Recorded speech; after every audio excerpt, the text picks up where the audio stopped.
Assalamualaikum warahmatullahi wabarakatuh. Hai Sobat Maliki, dimanapun Anda berada, bagaimana kabar Anda hari ini? Tentunya dalam keadaan sehat walafiat dan masih bersemangat untuk menjalankan aktivitas Anda.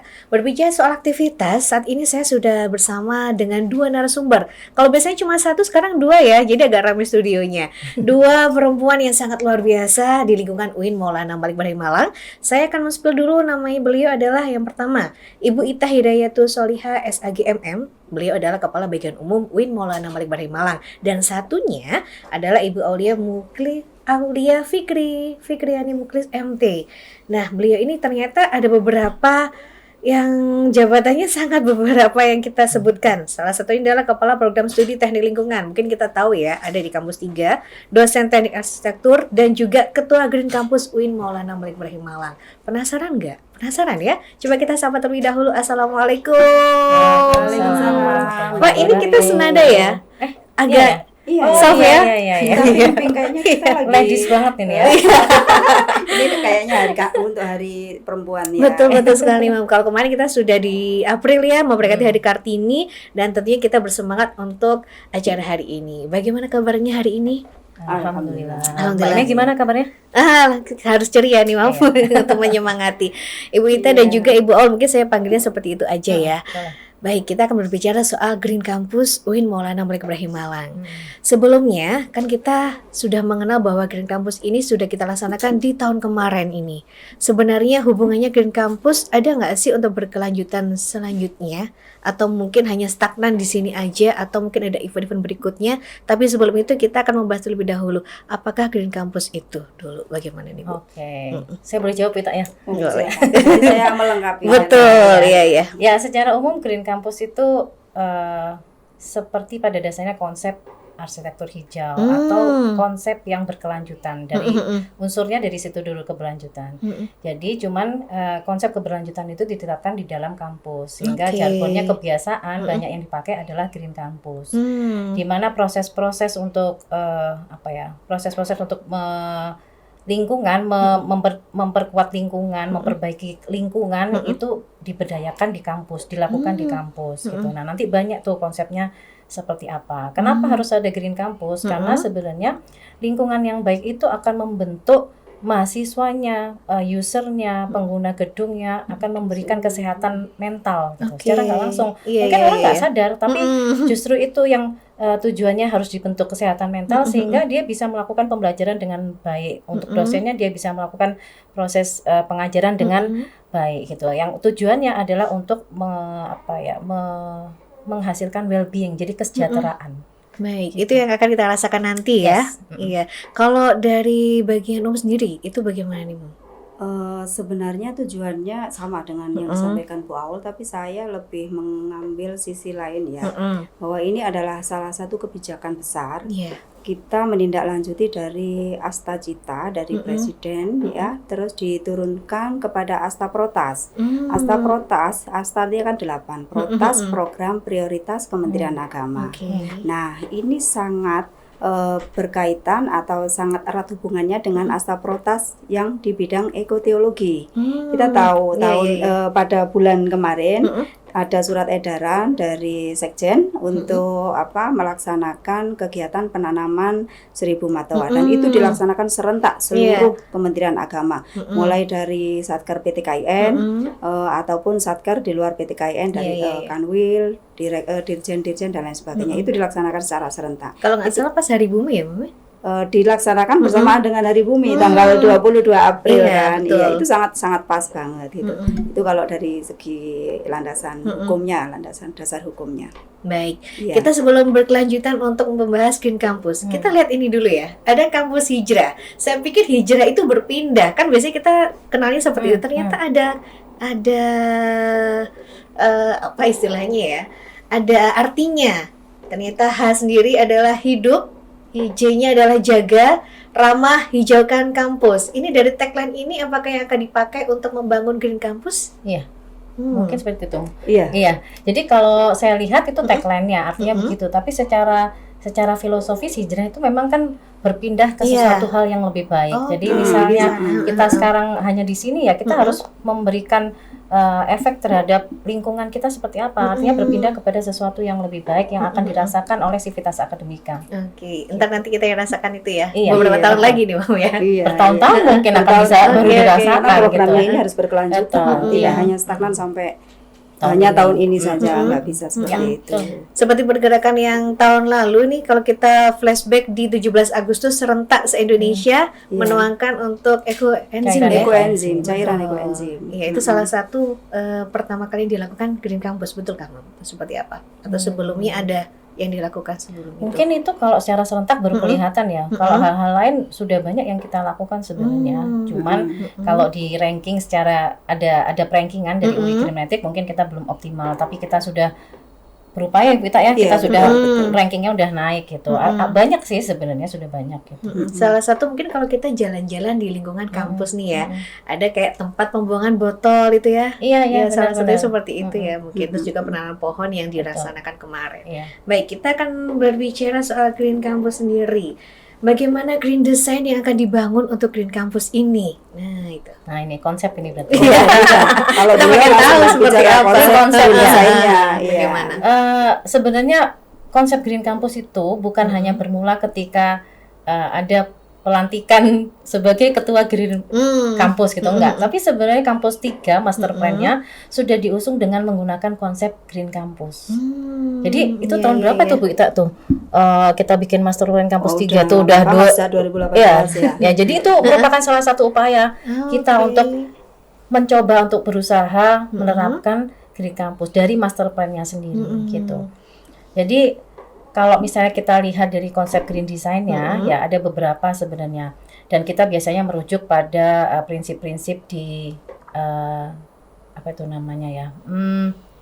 Ada GPCI dari Green Building Council Indonesia, atau kita bisa merujuk pada UI Green Metric kalau untuk kampus, khusus untuk kampus Khusus gitu. ya. Ya, di situ ada indikator-indikatornya, di situ ada beberapa prinsip-prinsip yang harus kita lakukan sehingga kita bisa mengukur dengan baik seberapa jauh sih kita sudah menerapkan Green Campus itu. Nah, di dalamnya biasanya ada yang paling awal itu biasanya kita ngomong appropriate site development atau pengolahan lahan.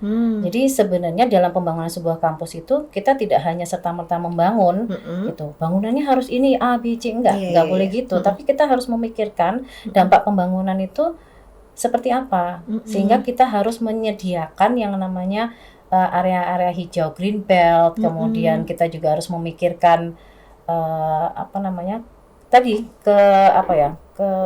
kenyamanan pengguna di kampus itu, misalnya ada sirkulasi yang baik, ada payonnya dan segala macam, itu dari dari infrastruktur ya. Kemudian aspek yang lain itu adalah manajemen sumber daya, misalnya hemat air, hemat energi, penggunaan AC harus bisa ditekan, kemudian lampu dimatikan pada saat siang hari. Itu sepele tapi itu tidak kita lakukan, kan gitu kan. Terus aspek yang lain itu nah ini education. Jadi karena kita kampus, edukasinya harus jalan.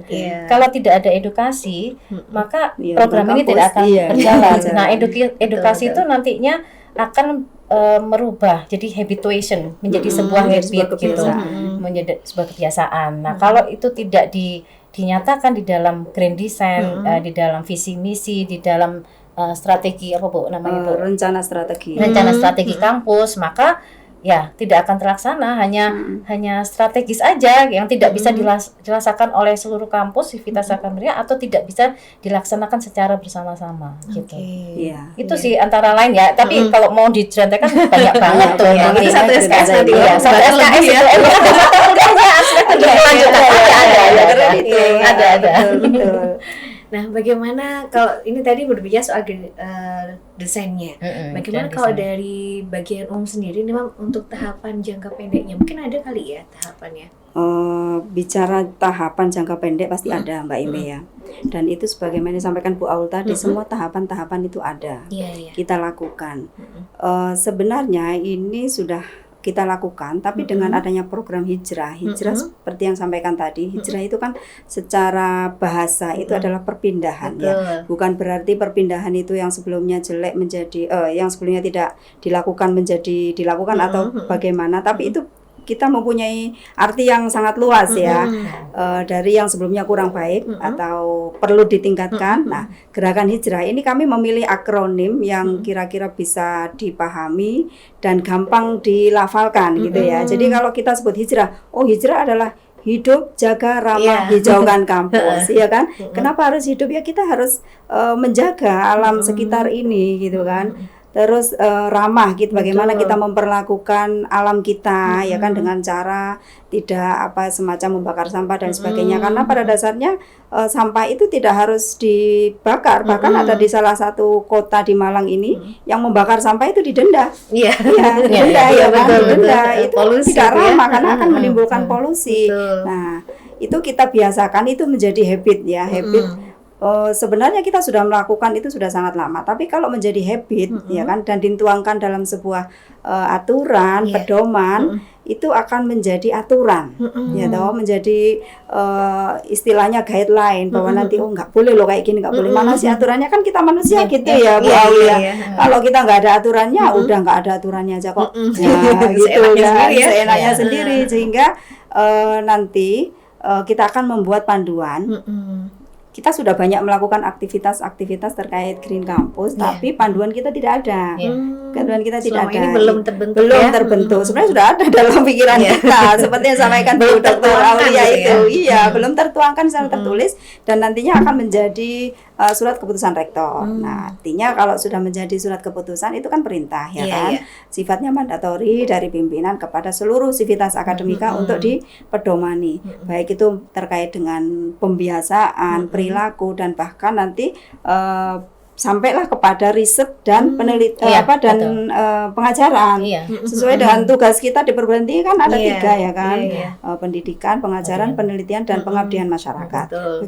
Bagaimana nantinya itu konsep Green Campus itu masuk ke semua lini itu dan menjadi aturan. Perguruan tinggi ya, kita, ya. Dan satu lagi itu tahun lalu itu Green Campus dengan pengukuran Green Metric itu kita ditarget ya Bu Aulia, ditarget masuk dalam indikator kinerja utama atau IKU rektor yang cascadingnya turun kepada dekan, turun kepada ketua lembaga, termasuk ketua Green Campus dan juga kami di bagian umum, karena kami kan yang mengelola sarana prasarana kan ya, sarana prasarana mulai dari sarana yang bergerak atau tidak bergerak yang harus dihijaukan dan lain sebagainya.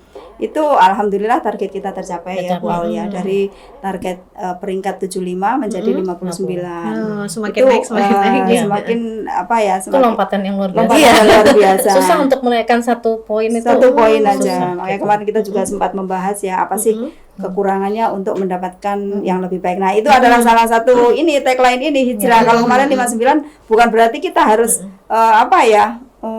mengambil nilai, harus berpatokan pada nilai, tapi kita lebih kepada habit. Gitu. Karena kita juga kampus Islam gitu kan. Jadi ini sebuah laboratorium peradaban gitu yang sebenarnya sudah ada nilai Islam yang itu perlu untuk diimplementasikan. Betul sekali. Gitu. Ya kan? Ya, harusnya seperti itu ya. Harusnya seperti itu. Jadi ternyata itu adalah filosofi pembangunan kampus 3 ini baru tahu nih ya dibahas di sini. Iya, betul.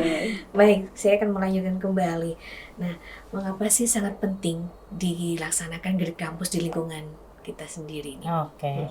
Ya, yang pertama tadi sudah saya sebutkan, karena kita itu berlandasan Islam, kan gitu. Jadi ada nilai spiritual yang perlu kita bawa, kita yakini, kemudian diimplementasikan. Jadi ada sebenarnya prinsip kita tuh khalifah tuh udah ada, kemudian amanah, ya kan? Gimana? Kita khalifah tuh udah jaga bumi, ya amanahnya tadi itu dijaga dong, rumah kita tuh dijaga. Kalau nggak dijaga, terus kita mau apa gitu kan? Kemudian yang terakhir ya kita tuh sebagai kalau di kampus ada mahasiswa yang dia merupakan agen perubahan, agent of change gitu kan, yang dia pasti punya idealitas gitu, kemudian dia masih punya tenaga, spirit gitu kan, yang nanti kita ketika kita memberikan nilai-nilai itu dan kemudian kita memberikan contoh, ya kan, maka dia akan ingat itu dan melaksanakan terus menerus ke jenjang berikutnya, turunan-turunannya, adik-adiknya gitu kan. Jadi memang nilai spiritual ekologis itu memang harus dikuatkan gitu. Bahkan kita memang orang muslim yang notabene mungkin kita berpikir, itu ada teori di sana gitu, teori berkelanjutan tuh di sana dari luar negeri, tapi sebenarnya semua di dalam Al-Quran sudah ada. Sudah Tinggal ada. kita Tanpa bagaimana kita kita sadari dan harus disadari sekarang Iya, gitu iya. kan. Benar. Jadi kaitannya sebenarnya di sana. Kenapa penting gitu? Itu kalau yang sifatnya lebih ke filosofis, tapi kalau sifatnya yang lebih ke praktis gitu kan. Aksi ya. Ya, aksi itu penting gitu kan. Ya itu tadi laboratorium peradaban harus memberikan contoh gitu kan. Tauladan gitu. Baik, untuk Gitu. masalah di kampus. Iya. Baik, untuk konsep sendiri tentang green design yang kampus Islam, itu ada nggak identiknya? Mungkin harus seperti ini atau seperti apa? Bisa disampaikan sedikit untuk konsepnya? Konsepnya tadi sebenarnya ada beberapa prinsip itu. Jadi misalnya kalau kita sekarang bicara tentang hemat energi, berapa banyak Efisiensi bukan? Efisiensi. Saya setuju banget. Setuju Iya, banget iya, dengan iya. adanya efisiensi itu.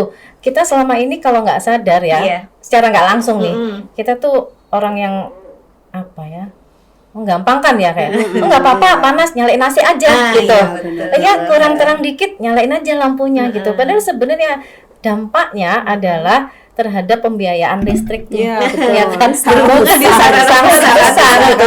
Di sini bisa Iya. ini sini Iya. kita juga bisa mengerem ya. Ya, artinya sebenarnya efisiensi itu dilakukan misalnya lift itu di set up hanya untuk lantai 3. Memang secara peraturan lift itu hanya di set up untuk lantai 3 ke atas. Ke atas. Nggak boleh lantai 2. Kenapa itu, Mbak? Baru tahu ini. Memang begitu peraturannya. Peraturannya. Memang begitu. Ada aturan Nah, Kementerian PU kayaknya. Iya, ada itu. Kalau Jadi nggak salah. lebih baik di set up di 3 ke atas gitu kan. Memang mobilitas secara vertikal. Iya. Nah, lantai yang sudah dianggap susah gitu kan, maksudnya membutuhkan effort gitu kan. Nah, itu di 3 ke atas gitu. Nah, itu kan kalau kita hitung satu kali rate naik ke atas berapa? Sudah berapa? Sudah berapa Iya, kan betul, gitu kan. betul. Iya, iya, Makanya iya. jam sekian sudah harus mati. Itu efisiensi yang sebenarnya akan berdampak pada pembiayaan. Nah, pembiayaan itu jika tidak keluarkan akan bisa memenuhi kebutuhan yang lain secara prasarana proses pembelajaran. Jadi sebenarnya Iya, iya. lingkarannya itu kebentuk gitu kan. Ini mengakibatkan ini gitu.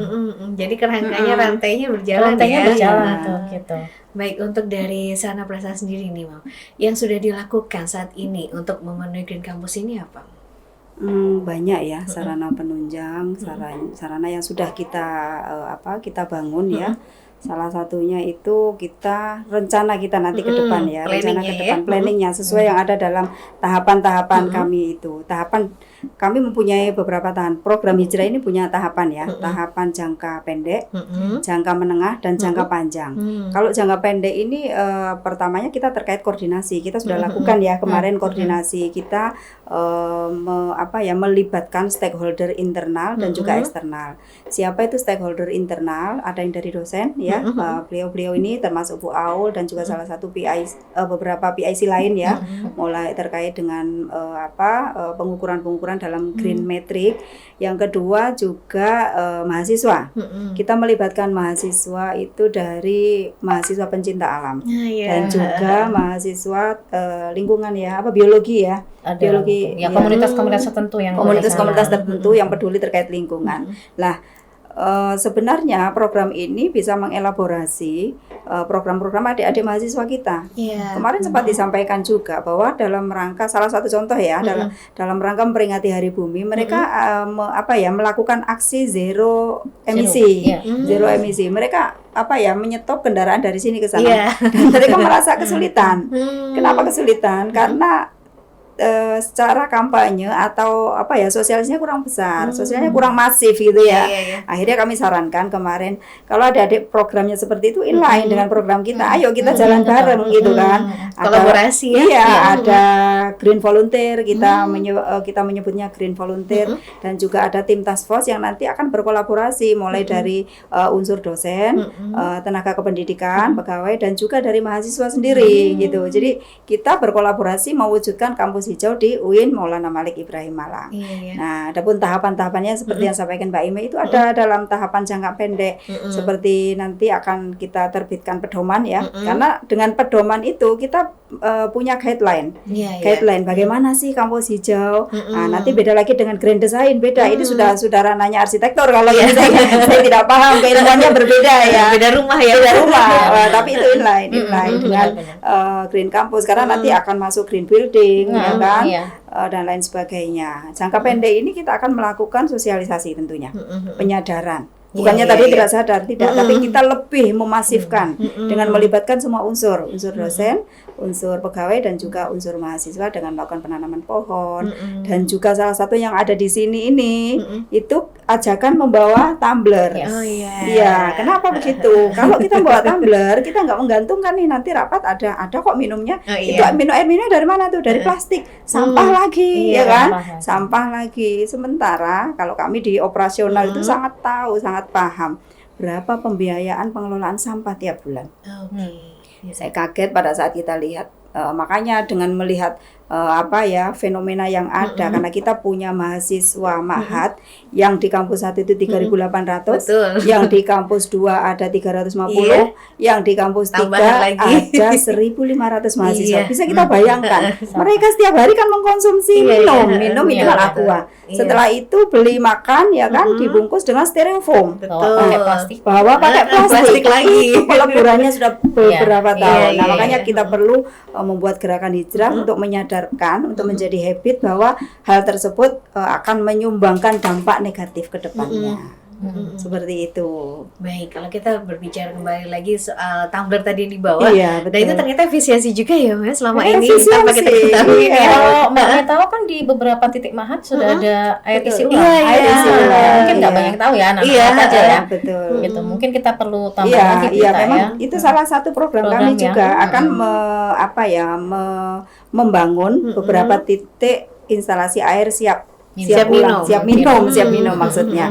Itu juga pertama efisiensi, terus yang kedua juga mengurangi penggunaan sampah plastik, terutama di mahat dan juga nanti mungkin di rektorat, di fakultas-fakultas juga kita akan bangun titik-titik instalasi air siap minum. Baik, ditunggu nih untuk sesaatnya. Insya Allah ya, kita bersama kita bisa ya. Dan itu kalau dalam konsep green design-nya itu adalah konservasi air, water conservation gitu ya. Nah, nanti kalau ada sampah, ada lagi kita ngomongin tentang limbah, panjang lagi ada indikatornya.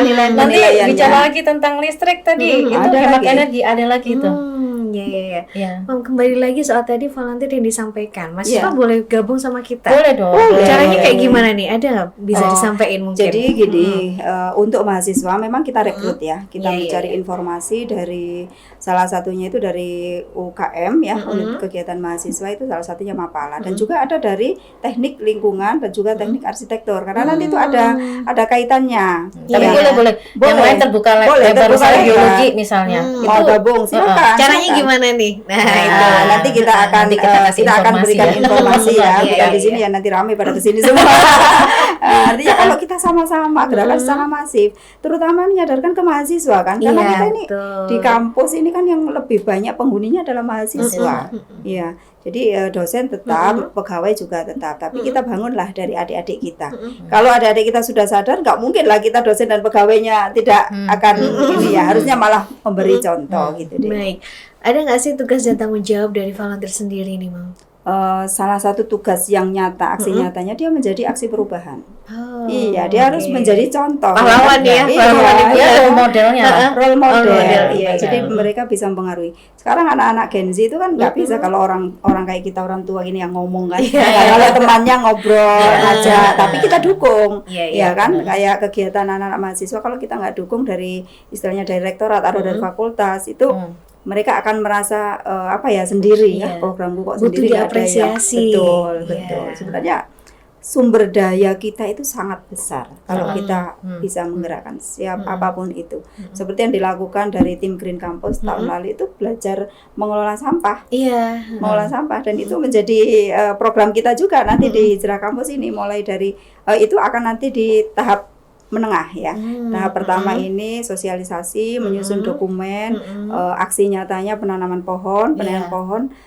Karena tadi berbasis Islam, kita melakukan penanaman pohon itu di wilayah seperti mahat, masjid, ya kan? Itu harus teduh, harus nyaman, sholatnya kerasan, khusyuk, angin semilir, enak kan? Jadi bukan lagi masjid itu menjadi tempat yang aduh panas nggak enak, nyaman gitu. Itu salah satunya sih. Baik, kalau untuk dari kan tadi berbicara soal sarana prasarana. Kalau dari pendidikan sendiri kan Ibu Aul pemegang di teknik lingkungan. Nah, ini untuk teknik lingkungan apakah ada pembelajaran soal Green Campus ini dimasukkan di SKS-nya atau seperti apa? Ini menurut data ya, misalnya pada data sebenarnya kalau kita lihat data di bagian kita menyusun untuk laporan Green Campus itu ada aspek education di situ. Nah, kita itu kebetulan alhamdulillahnya ya, itu kita dapat ranking paling tinggi se-PTKIN aspek education. Artinya jadi sebenarnya aspek edukasi di dalam rankingan itu sudah kita implementasikan karena nilainya kan ada beberapa ini ya Bu Ita perguruan tinggi gitu, PTKN juga ada yang ikut. Nah, kita termasuk yang highest score gitu kan. Nah, itu terimplementasikan baik dalam bentuk penelitian, baik dalam bentuk mata kuliah, pengabdian masyarakat, semuanya ada. Cuma saya nggak hafal ya. Nah, saya yakin bahwa di dalam mata kuliah teknologi di teknik lingkungan, teknik arsitektur, bahkan biologi itu ada beberapa mata kuliah yang mendukung keberlanjutan. Mungkin di tempat-tempat prodi-prodi lain juga ada, bahkan tapi saya nggak paham ya. Nah, untuk aspek penelitiannya itu sudah ada topik-topik yang terkait dengan sustainability gitu. Kemudian pengabdian masyarakat juga begitu. Nah, kebetulan di prodi teknik ya, khusus untuk 4 teknik, teknik lingkungan, teknik mesin, kemudian teknik elektro dan apa itu satunya? Sipil ada 4 itu. Kita akan melakukan sosialisasi ke madrasah-madrasah yang di kabupaten, yang kita memberikan topik tentang efisiensi energi, hemat energi. Kemudian nanti kita ajukan cara merakit alat-alat secara sederhana aja, tapi mereka akan paham bagaimana proses hemat energi itu didapatkan gitu. Kenapa ditembak di kabupatennya Bu, nggak di kota dulu? Kan kalau pengabdian masyarakat memang ada bentuk kerjasamanya. Kebetulan kita kerjasama ada MOU-nya, kebetulan kita kerjasamanya di madrasah yang di kabupaten gitu. Nah, untuk mata kuliah yang paling saya tahu karena saya dosen arsitektur, ya ada mata kuliah yang pendukung gitu. Jadi ada arsitektur berkelanjutan yang sifatnya konseptual, kemudian ada mata kuliah environmental research. Jadi dia bicara tentang bagaimana bangunan dengan orientasi tertentu itu bisa mendinginkan. Bangunannya didingin, tapi kita hitung tuh orientasi yang tepat itu di mana, sehingga sisi-sisi bangunannya, dindingnya tidak terkena panas matahari secara keseluruhan. Jadi otomatis kita nggak pakai AC. Itu? Iya benar.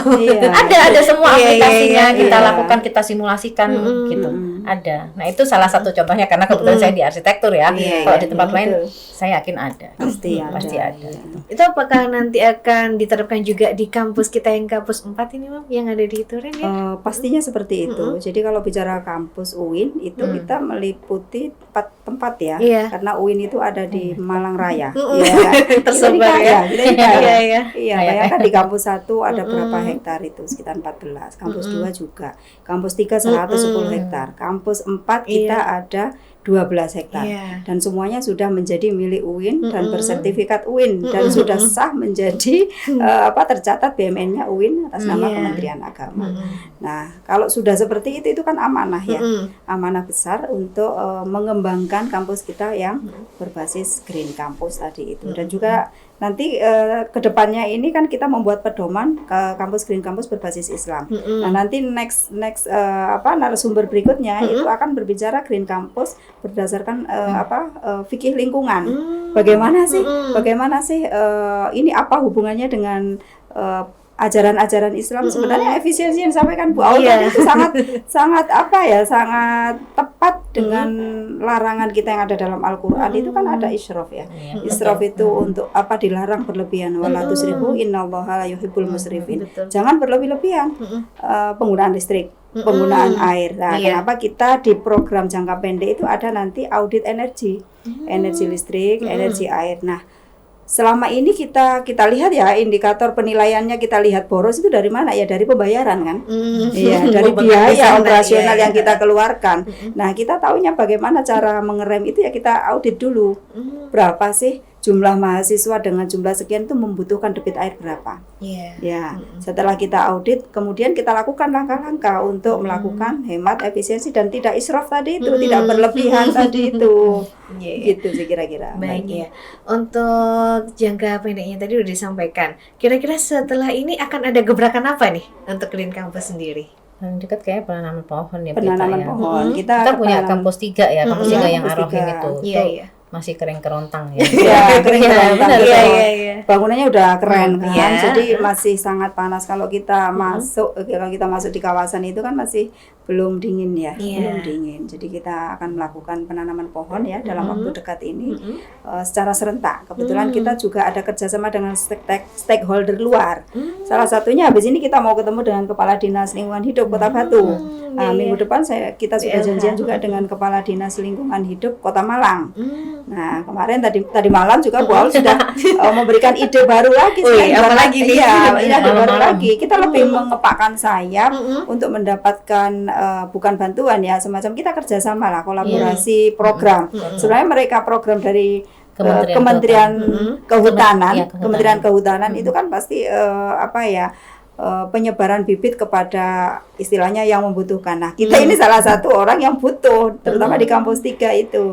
Itu kita akan lebih mengepakkan sayap, kita akan jalin stakeholder eksternal untuk lebih meningkatkan program kita ya. Gayung bersambut nih. Iya. Berbicara soal di meja ini sebenarnya tumbler khusus. Boleh diangkat nih, boleh? Boleh dong. Iya. Pas lagi haus ya. Terima kasih Bu Aul. Tumbler khusus yang didesain untuk program Green Campus. Iya, betul. Kenapa didesain seperti ini? Desainnya ini juga masukan dari Bu Aul. Ketua Green Campus kan. Desainnya harus gelas. Iya, harus gelas ya kan. Dan ini di atas ini ada terbuka, di atasnya ada kosong ya. Ini untuk dipakai bisa air kayak semacam air infus water. Tidak bisa kasih jeruk, bisa serai. Iya, produksi air. Nah, enggak kalah pentingnya juga di sini. Ada salah satu kutipan ayat mungkin ini ya. Kita diberikan Allah Subhanahu wa taala hanya satu bumi untuk kita, dan anak cucu merawat bumi adalah kerja keabadian. Itu tadi amanah bukan ayat, mohon maaf, bukan ayat. Ini adalah amanah kita untuk menjaga. Nah, masing-masing ini beda-beda. Oh, masing-masing. Ya, ada satu ini berbeda. Ya, ada lagi satunya itu. Kemarin ada tagline-nya less plastic is fantastic, ya kan? Tanpa plastik kita jadi keren gitu ya. Gitu. Iya. Bagus ya tumblernya. Mungkin kalau teman-teman lihat ini adalah salah satu produk yang dihasilkan dari kegiatan Green Campus kali ini. Iya, salah satu pendukungnya. Betul. Sebelum saya tutup untuk perjumpaan kita di podcast kali ini, ada yang mau disampaikan dari Bu Aul untuk sebagai mungkin ungkapan atau ajakan untuk teman-teman sahabat Maliki di rumah tentang Green Campus ini? Satu kalimat apa ya? Boleh sih. Gini aja deh kayaknya. Lakukan perubahan kecil, lakukan hal sekecil apapun yang memberikan dampak perubahan besar. Oke. Kan nggak sadar ya, kita cuma bawa tumbler tuh kecil, tapi dampaknya besar gitu. Jadi jangan menganggap remeh yang kecil. Oke, jangan menganggap remeh yang kecil. Yang kecil. Kalau dari Mami sendiri, kalau saya sesuai tema aja. Ayo kita hijrah. Hidup, jaga, ramah, hijaukan kampus. Masya Jadi kalau sudah seperti itu semuanya sudah all in ya. Dengan gerakan itu kita memasifkan gerakan itu, kesadaran untuk hijrah kampus akan bisa terlaksana dengan baik. Amin. Semoga sudah terlaksana dan tentunya kita akan mendapatkan sesuatu yang sangat luar biasa dari Green Campus ini. Lah sahabat Malik di rumah, mari kita menuju Green Campus berbasis Islam. Terima kasih untuk podcast kali ini dan sudah bergabung bersama kami. Jangan lupa like, comment, share dan juga subscribe di YouTube kesayangan kita, Win Maulana Malik Ibrahim Malang. Saya akhiri. Wassalamualaikum warahmatullahi wabarakatuh. Waalaikumsalam warahmatullahi wabarakatuh.